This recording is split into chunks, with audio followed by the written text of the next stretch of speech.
सबसे पहले खवातीन के हकूक पर बात करने के लिए मेरे साथ मौजूद हैं जर्नलिस्ट दुआ मिर्जा साहबा। दुआ मिर्जा साहबा, अस्सलाम वालेकुम।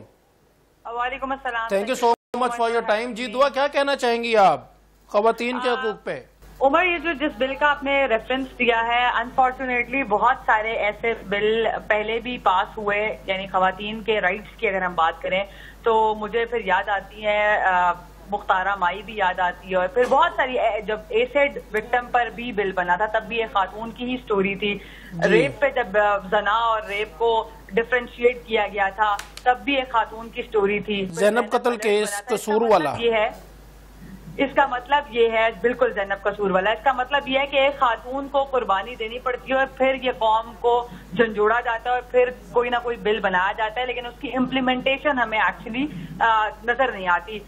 एसिड कंट्रोल पर जब बिल बना था और पास हुआ था तो यही बताया जा रहा था कि इस पर बाकायदा सजाएं होंगी, लेकिन हमने फिर देखा कि कितने एसिड के केसेस हुए। रेप पर जब बिल बना था तो बेहतर हुई सिचुएशन, क्योंकि ज़ैनब अलर्ट के बाद बहुत सू नहीं कर पाते because of the society pressure, because of lack of law implementation, जिसकी वजह से कोई खातिर खा हमें नताइज सामने नहीं आ पाते। डोमेस्टिक वायलेंस की अगर बात करें तो जेंडर पैरिटी रिपोर्ट के मुताबिक हर चौथी खातून पर डोमेस्टिक वायलेंस होती है, और जो उसके इंडिकेटर्स हैं वो हिला देने वाले हैं। उसमें ये है कि अगर किसी खातून ने नमक ज्यादा डाल दिया खाने में तब उसको तशद्दुद का निशाना बनाया गया। अगर उसने शोहर से कोई एक्स्ट्रा इन्फॉर्मेशन पूछ ली, उसकी रूटीन से मुतालिक पूछ लिया, तब उसको मारा गया। जहेज के नाम पर खवातीन को मारा पीटा गया, घरों से निकाला गया। तो ये इंडिकेटर्स ये बताते हैं कि आपकी सोसाइटी में ये इश्यूज कितने ज्यादा मौजूद हैं और हम सेंसिटाइज करने में नाकाम हैं।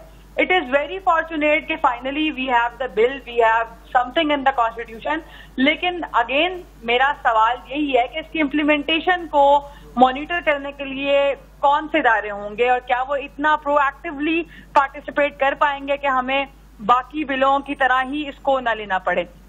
घरों से खवातीन को निकाला जाता है, हालांकि खवातीन में फाइनेंशियल इंडिपेंडेंस का जो रुझान है वो हम बढ़ता हुआ देख तो रहे हैं, मगर एक बहुत बड़ा इशू ये भी है कि खवातीन अभी बड़ी लेस पेड हैं और उनको जो हकूक दिए जाते हैं उनके ऑफिस कल्चर में भी वो जो बेसिक राइट्स हैं, basic SOPs of the work है, वो भी उनको फेवर समझ के दी जाती है और किसी न किसी तौर पर उनको उस किसी भी खाके में आना पड़ता है to avail that basic right.